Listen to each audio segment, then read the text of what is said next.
Hello there, friendos and friendettes, and welcome to a quick playthrough of Shovel Knight. Now, it's been a while since I've done a playthrough, but it's a recently released game. I'm pretty good at Shovel Knight, I find, and I figured, why not? So, this is actually, as you can tell by the title of this video, going to be a total no items run of Shovel Knight, meaning I'm not going to use any of these fancy-smancy items that this character has, and instead just going to run through the game like this. So, we're gonna make... we'll just make it OP, because it's overpowered. I don't know. We're gonna do it. So, this is not going to be a speed run of any variety, because I'm not good enough for that. I'm not Gerard, Khalil, or anyone else. But, just going to go straight to the game with new items. Honestly, Shovel Knight is actually not that difficult once you get the hang for it. I've actually played through the game in New Game Plus, and pretty much did it with minimal use of items. I mostly use the Troupple Chalices, because it's good for getting health back, because in New Game Plus, you don't have access to any of the health pickups. You can't pick up chicken or anything. Aside from whatever health you can pretty much mine out of the little rock piles in the ground. But because those are pretty fleeting and they usually only heal like maybe 1 or 2 ticks of health, aren't really worth it. So, I've played through the game with enough sort of difficulty to understand what I'm doing. Honestly, Shovel Knight is really not that hard. I think people make it out to be harder than it is. Once you get to about the point where you're fighting, I'd say either Treasure Knight or Mole Knight, you should have a pretty good idea of how to play the game, and you really shouldn't be having any problems with it. Now, just because I'm not buying items does not mean I'm not using items and not buying them. Just because I'm not using them at all does not mean that I'm not going to be getting the armors or the upgrades to the shovel itself. I will be getting those, just because it's more convenient to do so. And I don't want my playthrough to go on forever. Plus, you kind of need the Dynamo armor later on. It just makes fights so much easier. And I don't like having to deal with some of the later fights. Especially the final boss fight. Or, well, the lead-in to the final boss fight. Final boss fight itself isn't really that hard. Whoop. Alright, let's kill this dragon fool. What you got, bruh? But yeah, like, health pickups like those hearts don't exist in New Game Plus, so I'm kind of used to doing this without health. So I probably shouldn't have too hard of a time with it. There we go. Also, gold's not going to be that valuable to me, so I'll pick it up intermittently, but I'm not going to go out of my way to get it. And don't think of this as a walkthrough. I mean, unless you want to. Which you can, because I will probably show you everything in the game. But by this point, if you don't know what's going on, you should probably consult Game Facts. I'm not that good of a source for this kind of thing. I'm not Game Facts. I can't make creative borders that show you where to go in the game. Also, this doesn't count as going out of my way, because this is not difficult. So, we'll need that musical note to turn in later for 500 gold. Also, if you do get musical notes, I probably shouldn't have to tell you this, but just in case, don't turn them into the guy, the troubadour, or whatever his name is. Just don't do it unless you intend to buy something, because otherwise you could die and waste that money, and there are certain stages that even in the normal gameplay or New Game Plus are pretty hard. So it's inadvisable. I'm telling you from a friend point. I'm just from a friendly point of view. Try and be nice. Try and help you. Try and help you beat the game and complete it. Other things about Shovel Knight. I'll probably have a sort of review video of this coming out soon, which I know makes me kind of late to the party, but it's not technically a review. It's more of just an analysis of the game, because I really like it, and I have some things to say about it. I think I'm going to title it Why Shovel Knight is a Masterpiece, because this game kind of is a masterpiece. And that's kind of saying something in modern times, where freaking The Last of Us can be considered a masterpiece. No, I don't think it's that good. I think it's actually pretty bad. Like, yeah, it can tell a competent story, but it does the same sort of tropey things that every other zombie survival style of thing does. Or should I say infected survival? Ugh.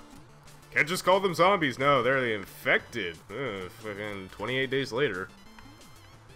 But, my rant about that mini rant, I think tirade is probably a better word. Mini tirade rant-ish thing about that over and done with. It's just something I don't really like. It's the whole zombie trope thing of just, you know, focusing on the characters and leaving the zombies in the background, which is, you know, it's fine. That's a good way to do storytelling. You need to focus on the characters and not the monsters they're fighting, otherwise you're kind of just wasting time. But considering everything does that, it would kind of be outside of the norm to do something different. It would actually be somewhat refreshing as a result. I need some health. I am not doing too hot. Well, I'm doing pretty hot, but my health is not. I'm already at 2,000 gold. Alright, come at me, fool. Alright. So this fight, if you want to call it that, I guess this counts as a mini-boss. It's pretty easy. Just don't kill the dragon over the hole, otherwise you lose everything.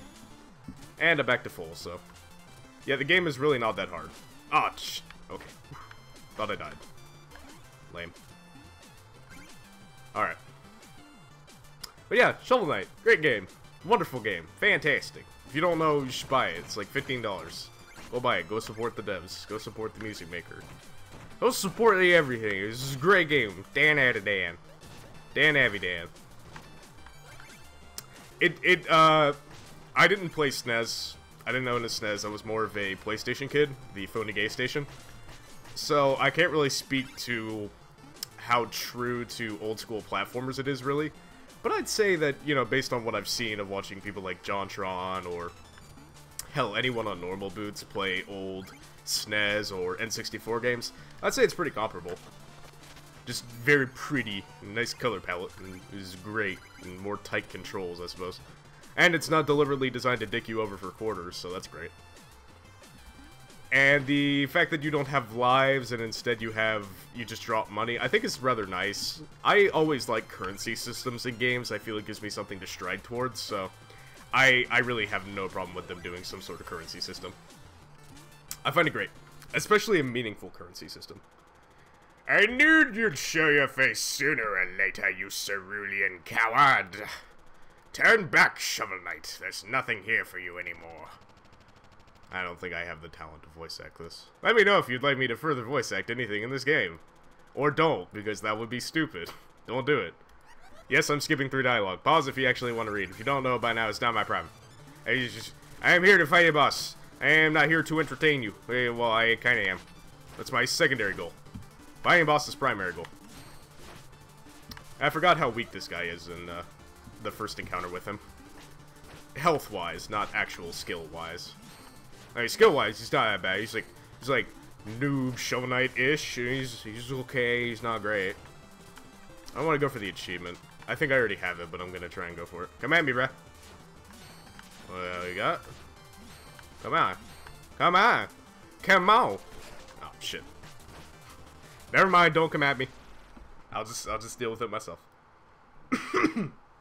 Excuse me. Alright. We probably have time to go to town and do some stuff before I cut this episode off. But yeah. Shovel Knight! Woo! You are a knight and you have a shovel and not a sword. You are the best knight. Best knight that there ever was. Like nobody. Also, if you didn't know, you can dig up these fires. I recommend you do so. Always gives you about 150 additional gold. Very nice. It's very nice. I think I can also buy tons of meal tickets now. At least one or two. Hello, stalwart stranger. Yes, I know how to do that. I will say one thing, though. The system to actually use items wherein you have to press up and, what is it, X? If you're using a gamepad, I don't actually know what the control is in mouse and keyboard. I have not played this with mouse and keyboard. I do not suggest that you do.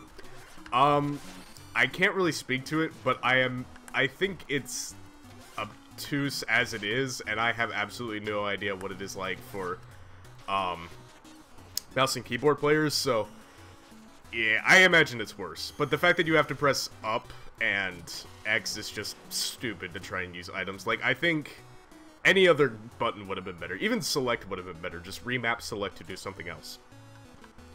Alright, so we can't get items, but we can go up here. Grab that. Yes, there's a music note up there. And this will allow us to get a second meal ticket, because we can turn both of these in for 1,000 gold. And I advise you get as many meal tickets as you can. Especially if you're doing no item runs. It's very nice. You can last longer. You know, like, those things are like, hey, you can last longer in bed. You can be like, oh, well, now I can last longer in a video game. Which is even better, because, like, this is... Oh, right, I have to actually buy the meal ticket. This is even better, because, like, now there's no implication of cuddling after the fact. I just play a game, and I have fun, and there's no effort. There's nothing. There's just gold platters all day.